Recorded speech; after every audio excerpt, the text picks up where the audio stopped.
I would like to ask the ministers to do something for the children, so that they're not hanging around on the streets anymore, and so that they can be allowed to go to school,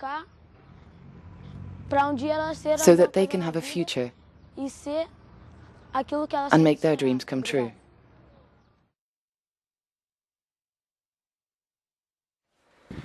At school, I help the others, because I know all of the subjects. At home, I help my sisters with their homework, because I've already done the classes that they are doing. I help each of them equally. There are no favorites, because I love them all, and so I don't treat them differently. In the past 10 years, 28 million children have been enrolled in school. Yet still today, some 75 million children do not have access to education. In sub-Saharan Africa and South and West Asia, as well as in the Arab states, girls are the ones who are most often excluded from the education system. Why are these children not in school? Firstly, because in Latin America and the Caribbean, and in South and West Asia and the Pacific, late entry is the problem. In sub-Saharan Africa, access to school is the principal concern.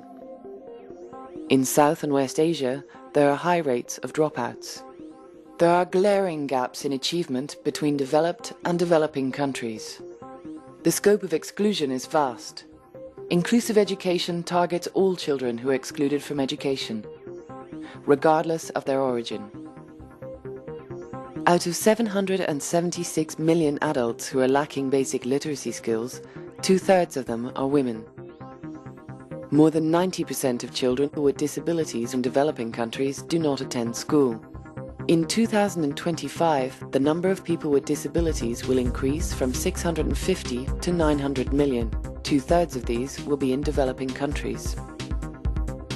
It would cost $11 billion per year to finance just 3 of the EFA goals in low-income countries: primary school for all, early childhood care and education, and literacy. Yet we spend 75 times this amount per year on military expenditure. 3 days of peace in the world would give all of the children in the world basic primary education. One of the ways to address this situation is through inclusive education. Inclusive education is a pedagogy for all. The definition that I would suggest is the most valuable one is to think about inclusion as a process of school development. Moving a school forward, developing its capacity to involve all children. It involves 3 overlapping levels. The first level is presence. Which children are here? Which children attend every day? Presence is the first stage of inclusion. It's necessary but insufficient. Beyond presence, we also have to have children who feel valued and welcomed, children who feel that they can participate. So presence and participation is very important. But even that is insufficient, because children can be present, they can be participating, but they may not be learning. So the ultimate goal of inclusion is, of course, learning and achievement. Inclusive education is about implementing a rights-based approach to education. We are a caring and humane society, and in order to achieve that characteristic and attribute, we have to ensure that our education is aligned in such a way that we are inclusive in whatever we do. Education is really important, because if you didn't go to school, high school, primary school, you wouldn't really be as smart as you are now, and you wouldn't be like having a good job. You might get a terrible job if you haven't got education. Providing lifelong learning from early childhood onwards. Responding to all types of diversity and learning, as is indicated in various conventions, including the Convention on the Rights of Persons with Disabilities. Democratizing education and society. School must be an element of a larger social policy view. So the educational system cannot be taken out of the larger context. It must be a part of a global approach. A social reform must absolutely be based on the principles of human rights and democracy. sur le principe de droits de l'homme et de la démocratie. combating poverty and marginality. The biggest challenge that we have in Kenya is poverty. That, particularly for the younger people, is a big problem for us because they are extracted from going to school, whereas primary school is totally free. I mean, the child should simply walk to school. But they'll not walk to school, they'll walk to do something else because of poverty, mainly poverty. All I would have to say to the ministers is this. I think that they have to review the price of schooling, they have to decrease it a little, and try to go to see disadvantaged families, to listen to them, to see what they can do for the children from these families. Empowering people and communities with innovative resources. And moving the EFA agenda forward. Education for all is UNESCO's #1 priority. But we need a renewed commitment to education for all if its goals are to be met on time. And key to this is inclusion. It is very important that this be a process of democratization of education. It is very important that this process obliges us to review our curricula, to study new curricula which takes into account new values, human rights, tolerance, acceptance of cultural diversity. Inclusive education can help all our education systems take these elements into account. It seems to me that what you need is a policy which makes very clear what the priorities are within an education system. A policy that stresses the idea that every child matters and that every child matters equally. It seems to me that if government can provide a strong lead in terms of the philosophy and the values that will underpin the school system, that creates the encouragement for people at the district level and at the school level, and of course, most importantly, ultimately, at the classroom level, to continue the journey of learning how to make education more effective for every child. What makes our school special is that everyone gets treated in the same way and equally. You shouldn't treat people differently just because they're different than other people, because they're all humans, just all should be treated in the same way as each other. Between June 2007 and September 2008, UNESCO organised 9 regional workshops and 4 regional conferences on inclusive education as main preparatory activities of the 48th session of the ICE. 914 representatives from 128 countries took part in this global policy dialogue. Ministers, various policymakers and educators, along with participants from UNESCO offices and delegations, national commissions, international organisations and various members of civil society participated in this important process. If countries can succeed in democratizing access, performance, processes and outcomes, then we can all succeed in achieving a just, peaceful and sustainable education system and hence world. Enlarging the concept of inclusive education has to involve not only encompassing those who are currently excluded, but also has to involve recognizing political realities. So a new approach to education for all from an inclusive perspective has to have 2 elements. First of all, much more emphasis on equity. And this, by the way, is the theme of the current Global Monitoring Report that is just being launched at this conference.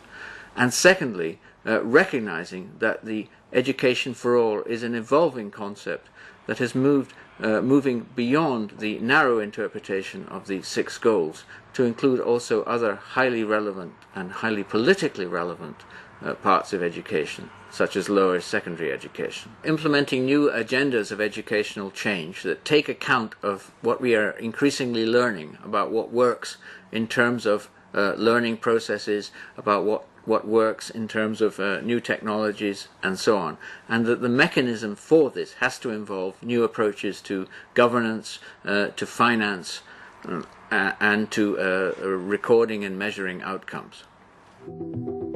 Achieving just, peaceful and sustainable societies is about harnessing education's transformative power for all. This is at the core of inclusive education.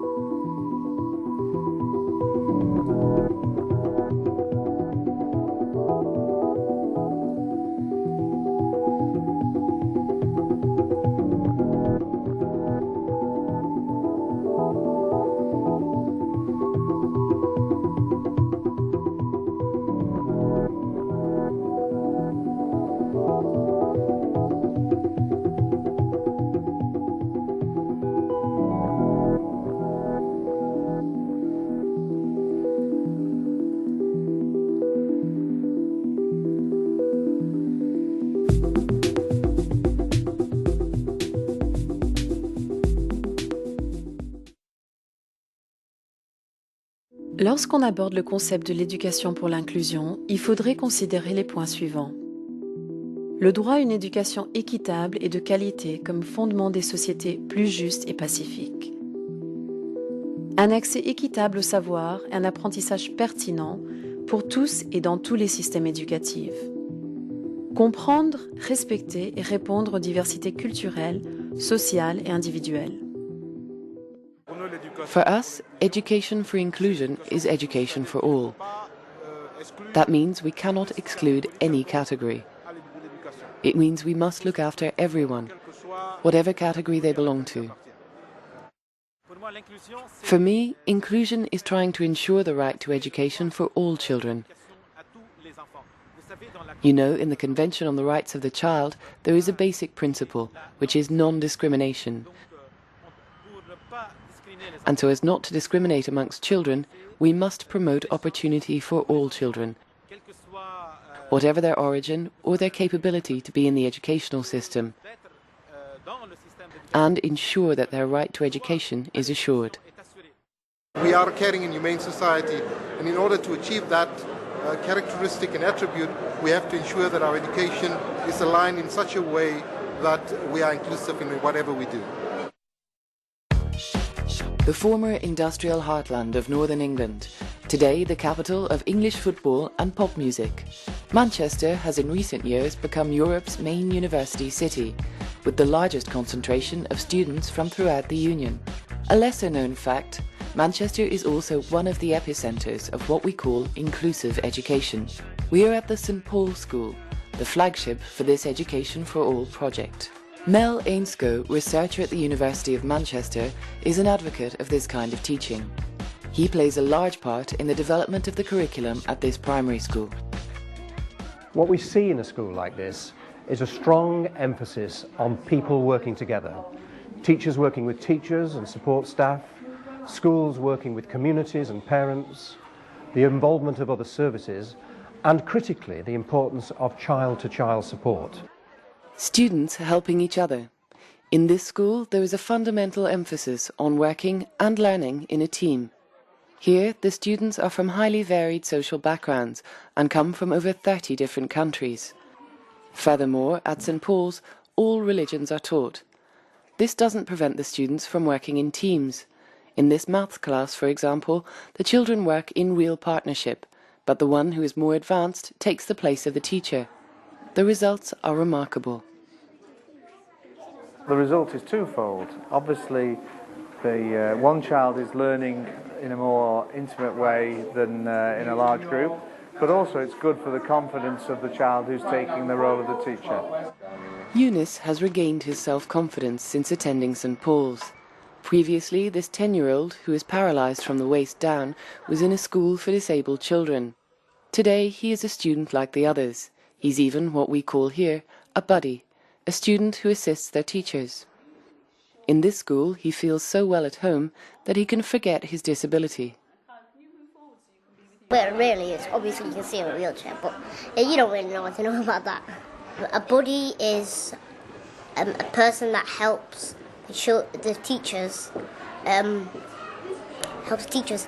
because teachers can't do all the jobs. So like taking the cups that Dominic does, and like cleaning the teacher's room because it's been a bit dirty and they have to really go and print out some work and stuff. Like, you feel a bit happy because you're helping the teachers at least, and all the teachers would be running around and they'll be really stressed all the time. For his teachers, Eunice's disability is no obstacle to his learning. Eunice, we just have to be careful that furniture isn't in his way. Eunice doesn't have a learning need, he just has a physical need. So he just needs to be sure that he can move around freely and he can access the lesson in the same way as everybody else.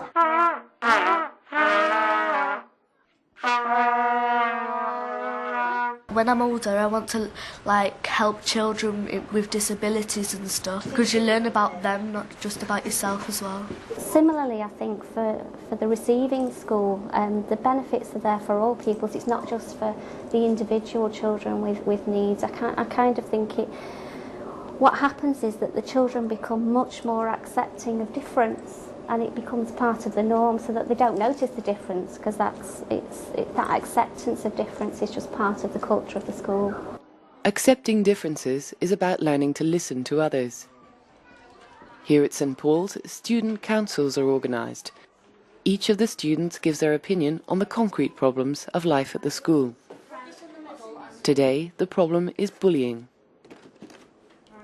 So we have one about standing about bullies. So now our school council will discuss how to make an expanse on standing up to bullies. So have you any ideas?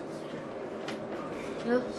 So maybe we have a few teachers around, because then when we have a teacher in every area, so they can come have a look around the area to see if there's any bullying.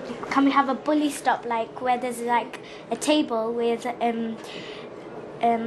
when stress balls, so when they get angry they can just come and squeeze them with a few teachers there to make sure no one messes around with them. We could have a bench with the play pals that we're gonna have.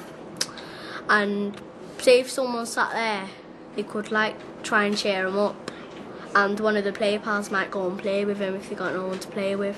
That's a very good point. Yeah, we could do that. At St. Paul's, the school tries to instill the values of responsibility and autonomy from the earliest age. In order to do this, a number of educational activities are open to them at nursery school level, from natural sciences to drama, as well as art and learning to write. A curriculum where children are free to choose, and which allows them to explore their abilities and their tastes, as well as making their own decisions about what they would like to learn. I think that children need to lead their own learning, and there comes the point when they've learnt what they need to learn and they want to move on to the next activity. Sometimes they might concentrate for a very long time. These children have been here about nearly 10 minutes now, and other children might go to something for a very short while and then feel they've learnt what they need to learn and skip on to something else that seems exciting to them. In this school, the high level of fulfilment of the children is the result of close cooperation between teachers and parents, to the degree where some parents provide very concrete assistance to the teachers by taking part personally. This mother is quite happy to give up some of her time to come to class. The objective is to observe, dialogue and learn in order to reproduce some of the teaching techniques at home.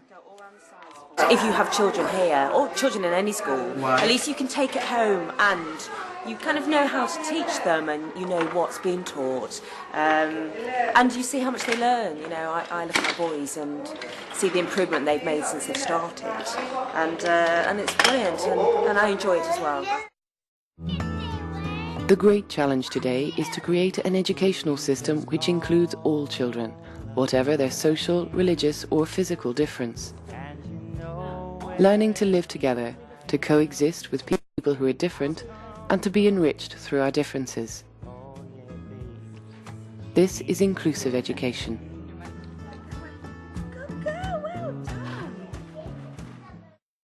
Basically, you're all different, but you're all special in your own way. Culture and ethos of the school, that's what makes it work. I think that is the bottom line. Where it works really well, it's because it is just part of the bones of the school. If you want other children to be as clever as you have to give a little bit of money, at least, like £1 or something like that. If you want them to be happy or get a job like you guys, or they want to look up to you, really, you have to pay them or something like that. Make sure they go to school or have a house, or at least have a reputation. Afin de faire progresser ce domaine, nous avons besoin des éléments suivants. Une réflexion sur la conception élargie de l'éducation pour l'inclusion, conduisant à des sociétés inclusives. Promouvoir la tolérance et inciter à la prise de conscience. Promouvoir des changements éducatifs et curriculaires pour progresser dans la réalisation des objectifs de l'EPT.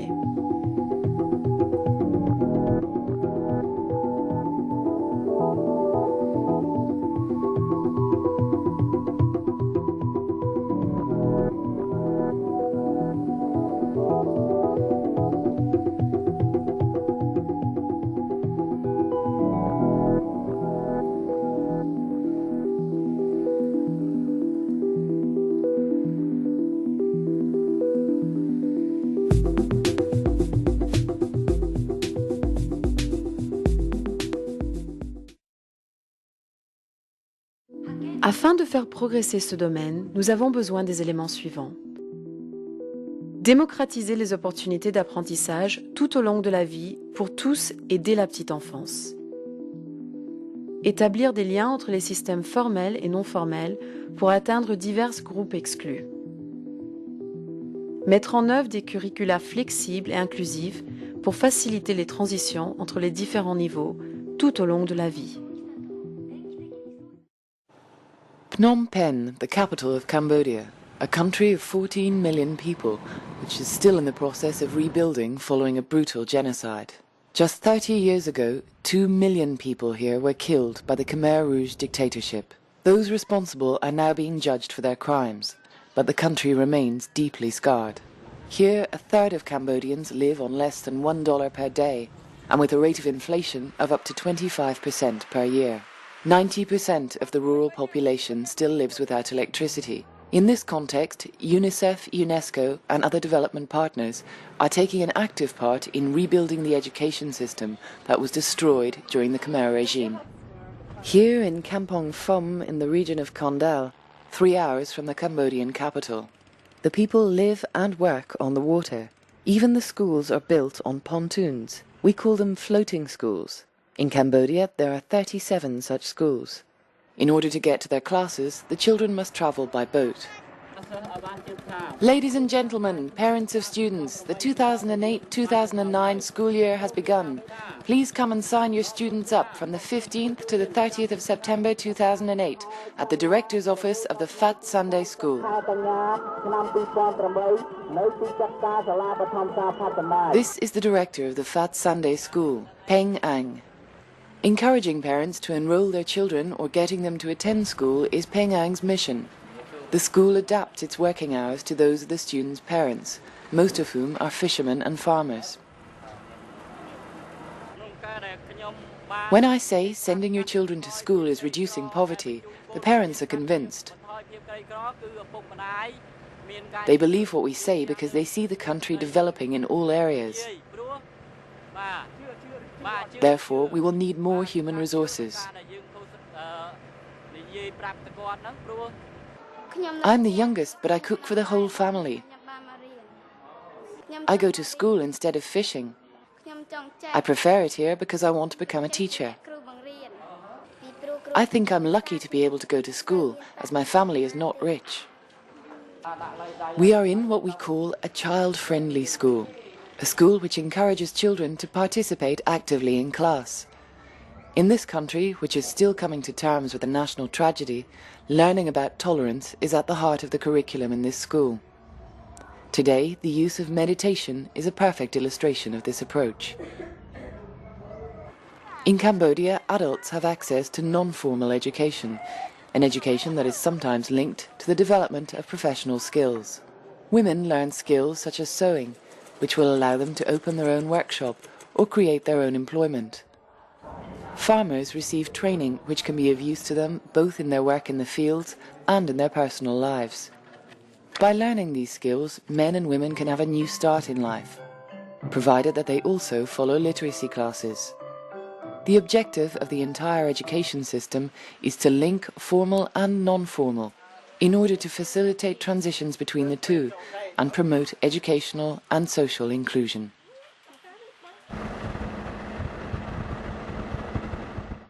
We've got some very good models of multi-grade teaching so that you can have a school with a few teachers that can cover multiple ages of children. I think we still need to work more on the threats to children in education. You know, looking at things like the recent increases in food prices, the fact that it's now more attractive to work in agricultural production. These could start taking children out of school, and we need policies and measures that will encourage parents to keep their children in school. You know, things like the school feeding programs that are done by the World Food Programme, but I think that there are still other measures that we haven't yet conceived, but that we need to put in place. Even though we haven't reached 92%, there are about 10% at each grade there is a dropout. So by the time those people reach the year 6, we have almost 50% of dropout. So the survival rate or completion rate is about 50%. So where those people go? So they quit the formal education system. So these people have to be saved. So where we can save is probably through the non-formal education. I think we have to have a very good cooperation with NGOs and the government together. And UNESCO can play a very big role to put all these institutions and organizations together. There are still lots of people waiting for your service, our service. So let's reach those unreached people together. Non-formal education can be a powerful tool for reaching out to the excluded, whose rights to participate in society and access learning opportunities are often denied. In many cases, non-formal provisions can provide them with effective support and valuable learning opportunities.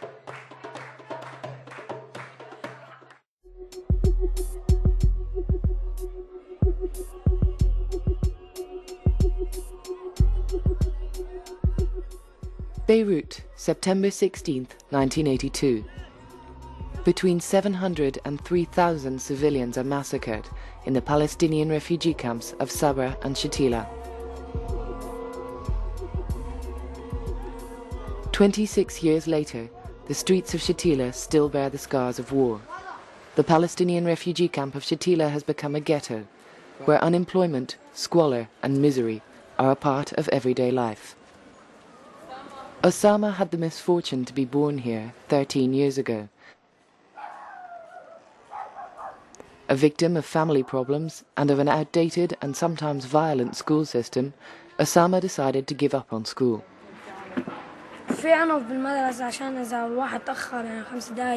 When I was late for school, the teachers would beat me.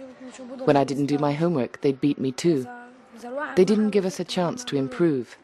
They just punished us.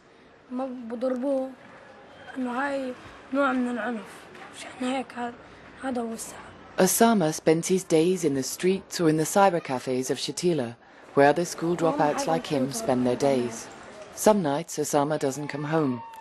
Nobody knows where he sleeps, but one thing is certain. He owes his survival to the Community Learning Centre, supported by Save the Children, UNICEF and UNESCO. This place brings stability to Osama's life. It is his refuge. This is where he met Kamar, also 13 years old, and Mizrin, a year older than him. They are his two best friends, his real family. Life is not easy. There are parents who don't want their children to study. They have to understand that it's important to continue. But the parents say it's hard to get work as a Palestinian. I want to become a journalist because I want to go to the Palestinian territories, to tell the world about the situation in my country, and to understand for myself, instead of asking others, how and why people are killed, what they eat, how they live, what they learn in school, and how they are treated in the hospitals. Here, children and teenagers who've dropped out of school can read or do homework in groups, or take part in cultural activities like the Debke, a Palestinian dance. In this community learning centre, adults also have training. In the future, they in turn will care for children with difficulties, and at the same time have stable, long-term employment. These community workers help young refugees and their parents who often come from troubled backgrounds and countries at war. We work with their families about how they have to continue in their education. And some of students, they never go to school because they don't have papers, and they are Kurds mainly. And they live here in Shatila. So we do for them, like as I told you, literacy classes, and also we support them by recreation activities like painting, drawing, zabke, theater, computer. If Usama is not yet sure what he wants to do in life, Kamar and Nizrin have plenty of ambition. One wants to be a lawyer and the other a journalist, and their reasons are the same: to help Palestinians and to escape the Shatila ghetto. For neither Nizrin nor Kamar want to follow the same path as their parents, whose education ended at primary school level. I think that education is very important, for my daughter and for all women in the world. They can use it to build their future. If I had had an education, I wouldn't be a seamstress today. Kamar's mother has a serious illness. She is living on borrowed time. So Kamar has learned to take over from her, and now knows how to run the house herself, from preparing the meals to the education of her younger sisters. At school, I help the others, because I know all of the subjects. At home, I help my sisters with their homework, because I've already done the classes that they are doing. I help each of them equally. There are no favorites, because I love them all, and so I don't treat them differently. I'm the oldest. I'm like a mother to them. And if anything ever happens to my mother, I know that I'll be able to look after them. At 13 and 14 years old, Kamar and Nizrin are already in charge of their own lives and dream of a better future. Even Osama, who dropped out of school, now wants to go back to class, but in a school which is more welcoming and less overcrowded. Refugees in a country which is not their own, this is what they must suffer. Is there a future for Kamar, Nizrin and Osama in Lebanon? This is far from certain, for as refugees, they do not have the same rights and cannot find work. As UNESCO in CLC is to give these children the hope. So we are focusing more on using extracurricular activity as one way of relieving the stress they are suffering, either in education or even in back home.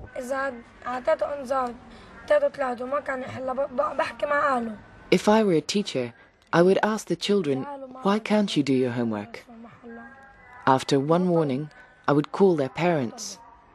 If their parents can't help, they'll be expelled from the school. Maybe they have problems at home. Maybe their parents are separated. Or perhaps there's no adult to help them at home. Perhaps their parents are not able to help them, and they need help. I would give them more chances to improve.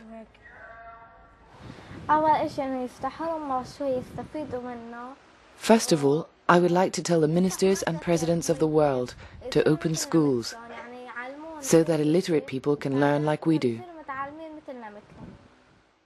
Afin de faire progresser ce domaine, nous avons besoin des éléments suivants. Garantir des opportunités d'apprentissage tout au long de la vie en tant que droit. Fournir une éducation de la petite enfance et étendre l'éducation de base au-delà de l'enseignement primaire.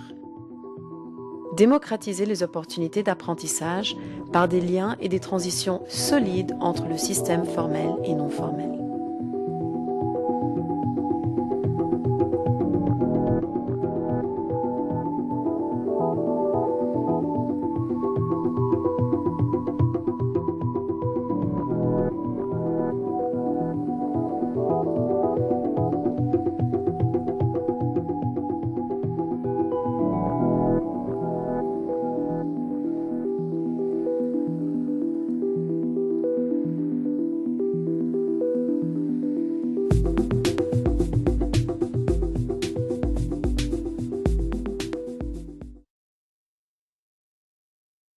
Lorsqu'on aborde le concept de l'éducation pour l'inclusion, il faudrait considérer les points suivants.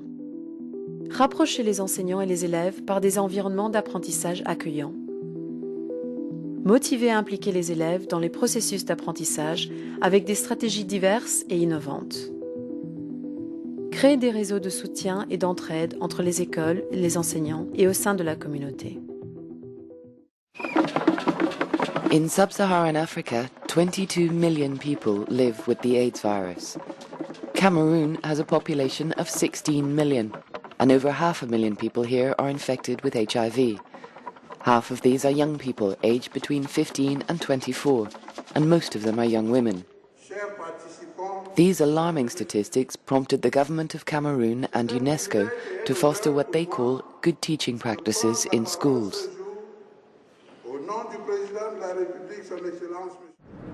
In the absence of a vaccination, school is the most effective means to work on prevention with the population.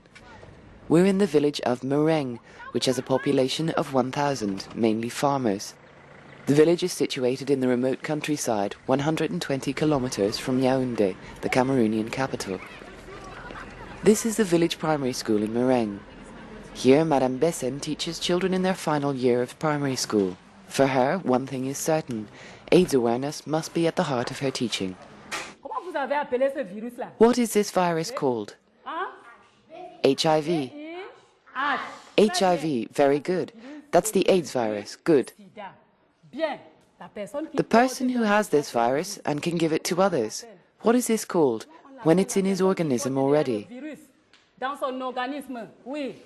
We call them AIDS sufferers. An AIDS sufferer, very good. Or what else? HIV positive. On doit chauffer. Arrosons. Chauffer, chauffer. Feu. Very good, excellent. When someone has a cut that won't heal, we can assume that this person has HIV. That's right, isn't it? Because we've seen that a person who has AIDS has a fragile organism. Your body is already weak, so that lots of illnesses can attack you. And when you have a cut, it won't heal quickly. Isn't that right? By giving these lessons, we're always aiming for the same goal. The children must change their habits. We put a particular emphasis on abstinence, but we also tell them about other methods of protection, with condoms or not having several partners but just one.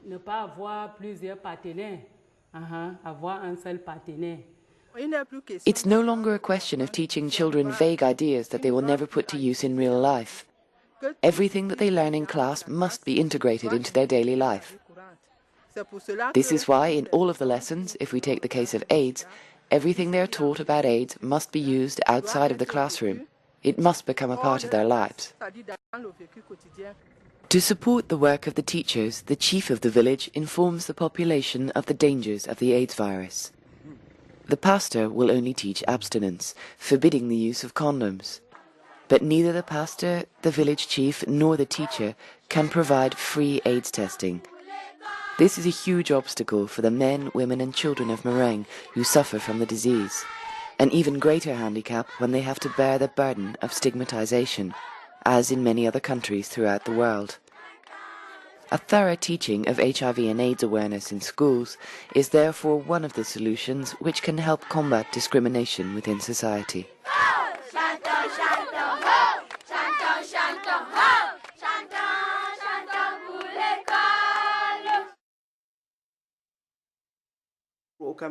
In Cameroon, we believe that prevention is the best way to fight HIV and AIDS.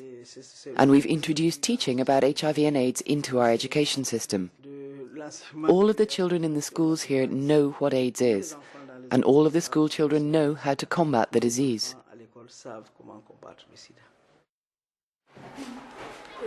I want to save Cameroon because there is a terrible disease called AIDS. I tell my brothers to be very careful about HIV/AIDS.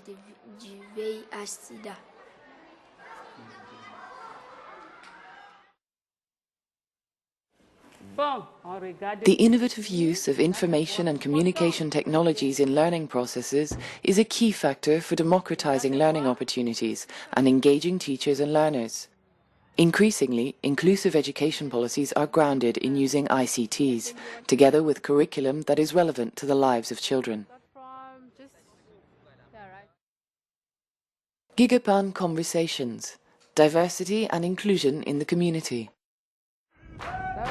We are in Soweto, the biggest suburb of Johannesburg, home to half of the 8 million inhabitants of the South African business capital. The population here is exclusively black, people who were victims of racial segregation for 40 years. One of the great symbols of this fight is Hector Peterson, a 13-year-old schoolboy killed by police on June 16, 1976, as he took part in a demonstration against the obligatory teaching of Afrikaans, the language of the state-imposed segregation. That day, the police opened fire on the marchers and killed 23 people. Hector Peterson was the youngest victim. This place here, this memorial, is like dedicated to those kids who gave up their lives for us that day. Now we've got rights to learn in whichever languages. If you are Xhosa, you can learn in Xhosa and English. Zulu, learn in Zulu and English. So their dream was fulfilled. Today, we wish they were here to see that all that hard work, all that pain that they felt is alive today. It's possible. They're preparing the future for us. Sanele and Asenda are already the students of tomorrow, thanks to this futuristic tool called the Gigapan. This robot, developed with the collaboration of NASA to study Mars, takes panoramic views of the Earth automatically. Sanele and Asenda are two of the 1,200 students in the public school of Soweto, one of 4 schools in the world to be chosen by UNESCO IBE and Associated Schools Network and Carnegie Mellon University. Their mission: to test the Gigapan. Today their assignment is to make a report about their local area. It doesn't take them long to figure out how this new machine works. So what happens is it's taking small pictures, and then it comes into a Gigapan when they stitch them and they become one big panorama. Back at the school, Sanele and Asenda are eager to discover the results of their work. In this memory card are Gigapans of Soweto, their personal vision of their area. A program assembles them and reconstitutes each panoramic picture in high definition, up to 600 million pixels. Thanks to the large zoom capacity, details become apparent which are invisible to the naked eye. Once the images are downloaded onto a special site, which can store up to 4,000 photos, the Gigapans are sent to 3 partner schools throughout the world, one of which is in Pittsburgh in the United States. These images will be the starting point of an intercultural exchange. Here in Soweto, the children are learning how to use computers thanks to the introduction of the Gigapan, a tool which is helping to break down the digital divide and to create a worldwide social network to foster mutual understanding. This is a very exciting project, and its potentials for education are really exciting because it allows students self-discovery, enables them to go through a panorama and zoom in into areas that they really like. So this is a self-discovery, a conversation with other students, and it can be implicated in various subjects. When the children are supposed to document the world with the Gigapan, suddenly they have to think, where are the places in Soweto that have historical significance? Where was the anti-apartheid struggle happening? And when they go there physically and they use the Gigapan, with a new eye, they're seeing a place that's very important historically, and this causes them to do new research on the history of their very own culture and region. So the Gigapan becomes a catalyst to help them understand their place better and to communicate that idea to other people better. We're in downtown Johannesburg. This is called the Museum Africa of the business capital.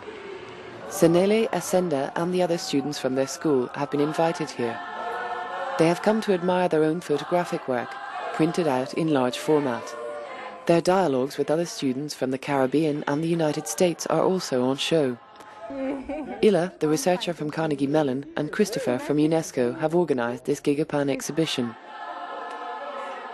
We can see the Soweto township and the homes of apartheid, but also the Regina Mundi Church, target of police operations during apartheid, and the shopping centre, a symbol of the economic development of Soweto. This is my word. And even the kitchen in Asenda's family home. Hey, chick. I wish my little cousin was here to see this. It's my aunt. That's my aunt. This is my aunt. I took it at home because my aunt prepared like this traditional food.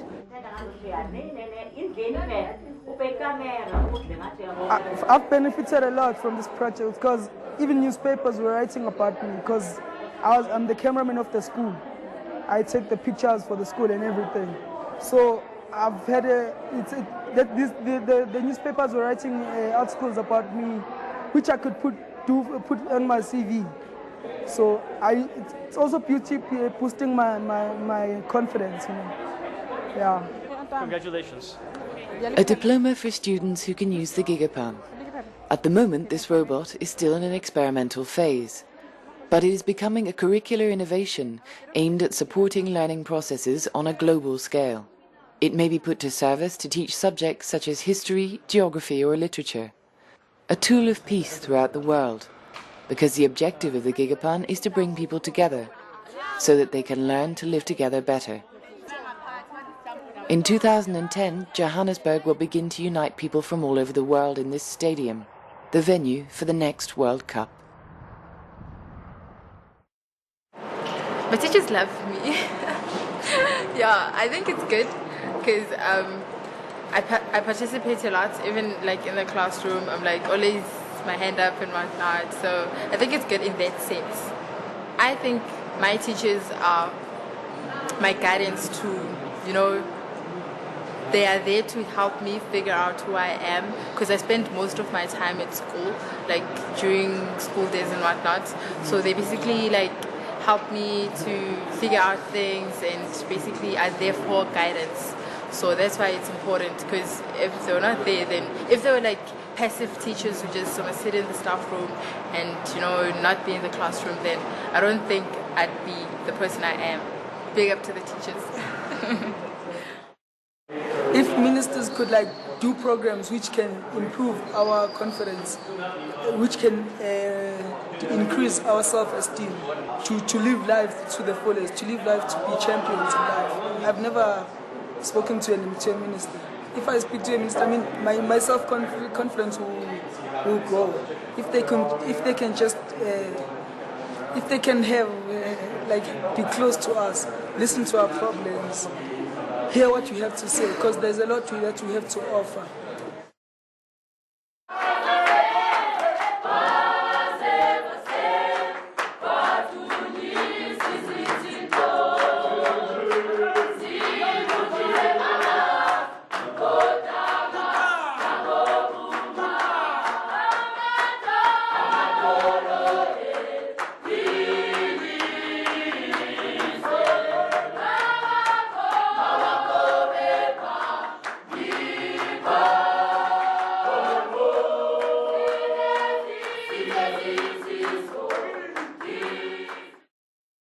Afin de faire progresser ce domaine, nous avons besoin des éléments suivants. Investir dans la formation et le développement professionnel des enseignants. Fournir un encouragement, un soutien et des ressources afin d'impliquer les écoles, les élèves et les enseignants. Mettre au point diverses stratégies d'apprentissage attentives aux besoins de chaque enfant.